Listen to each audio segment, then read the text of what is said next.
আসসালামু আলাইকুম রহমতুল্লাহি বারাকাতুহু। সুলতান মাহফুজা ডেইলি লাইফস্টাইল চ্যানেলে আপনাদের সবাইকে স্বাগতম। আপনারা সবাই কেমন আছেন? আশা করি আল্লাহর রহমতে আপনারা সবাই ভালো আছেন। আমরাও আল্লাহর রহমতে ভালো আছি। আমি এখানে আমার পছন্দের একটা রেসিপি তোমাদের সঙ্গে শেয়ার করলাম। জানি না তোমাদের কেমন লাগবে, পুরো ভিডিওটা দেখুন, খুব ভালো লাগবে।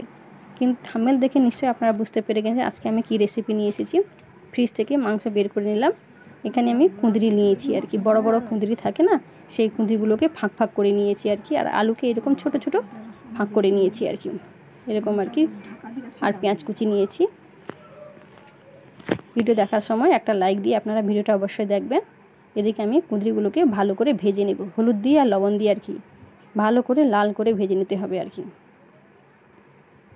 এই কুঁদরিটা অনেকে বাড়িতে বাচ্চারা পছন্দ করেনি। এই কুঁদরিতে প্রচুর পরিমাণে ভিটামিন রয়েছে, ভিটামিন এ এবং ভিটামিন সি রয়েছে আর কি।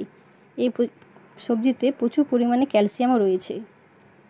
যাদের ডায়াবেটিস আছে তাদের জন্য এই সবজিটা প্রচুর উপকার আর কি। আমি আলুটাকে এইভাবে ভেজে নিলাম ভালো করে, হলুদ দিয়ে এবং লবণ দিয়ে ভালো করে ভেজে নিলাম আলুটাকেও। এদিকে মাটি পাত্রতে রান্না করব, সেই মাটি পাত্র বসিয়ে দিলাম, সরষা তেল দিয়ে দিলাম। সরষা তেলে রান্না করব। দুটো তেজপাতা দিয়ে দিলাম।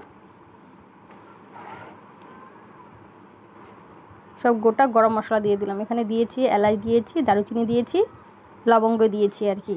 একটু ভেজে নেওয়ার পর পেঁয়াজ কুচিগুলো দিয়ে দেব। পেঁয়াজ কুচিটা লাল করে নেব। আপনারা এইভাবে রান্না করে দেখবেন, খুব সুন্দর লাগে খেতে আর কি। পেঁয়াজটা আমার লাল হয়ে গেছে। এবার আমি মাংসটা ঢেলে দিলাম, লবণ দিয়ে দিলাম।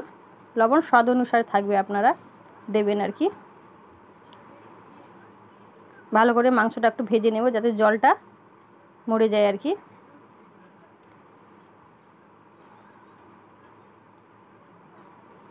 এইভাবে রান্না করে তরকারির কালারটা খুব সুন্দর আসে আর কি। আদা রসুনের পেস্ট দিয়ে দিলাম, ওতেও একটু ভালো করে ভেজে নিলাম। হলুদ পাউডার দিয়ে দিলাম, লঙ্কা পাউডার দিয়ে দিলাম। লঙ্কা আপনার যে যেরকম পছন্দ করে সেইভাবে লঙ্কাটা দিবেন। আবার ভালো করে ভেজে নেব। ধনিয়া পাউডার দিয়ে দিলাম 2 চামচ, জিরা পাউডার দিয়ে দিলাম 1.5 চামচ আর কি। একটু কষে নেওয়ার পর এবার জল দিয়ে দিলাম। টমেটোগুলি বড় সাইজের 2টো টমেটো নিয়েছি, টমেটো দিয়ে দিলাম। এবার জল দিয়ে দিলাম সিদ্ধ করতে নে।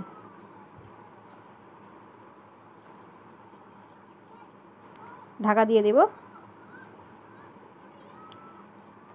কিছু পর খুলে দেখলাম টমেটোটা গলে গেছে। ভাজা ধনিয়া পাউডার দিয়ে দিলাম, দিয়ে একটু কষে নেব। সে ভেজে এবার ঢাকা দিয়ে দিলাম।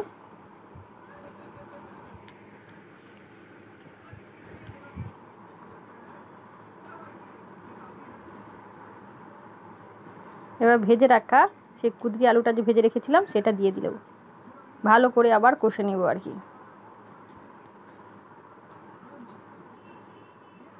ভালো করে কষে নিতে হবে।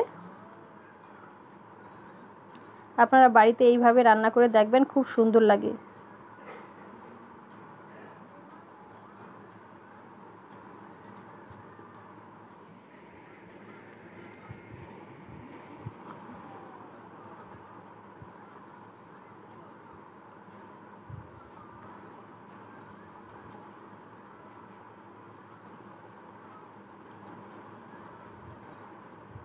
জল দিয়ে দিব, কষা হয়ে গেছে। এবার কত সুন্দর কালার এসেছে দেখো বন্ধুরা। এইভাবে রান্না করলে মাংসের কালারটা খুব সুন্দর আসে আর কি। এবার আমি একটা প্রেসার কুকারে দিয়ে দিব, 2টো সিটি দেব আর কি। প্রেসার কুকারে দিয়ে দিলাম।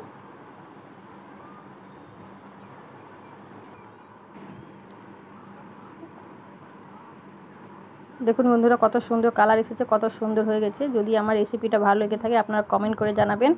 আবার দেখা হবে পরের রেসিপি নিয়ে। বাই, আল্লাহ হাফিজ। তোমরা সবাই ভালো থেকো, সুস্থ থেকো। আমার রেসিপিটা যদি ভালো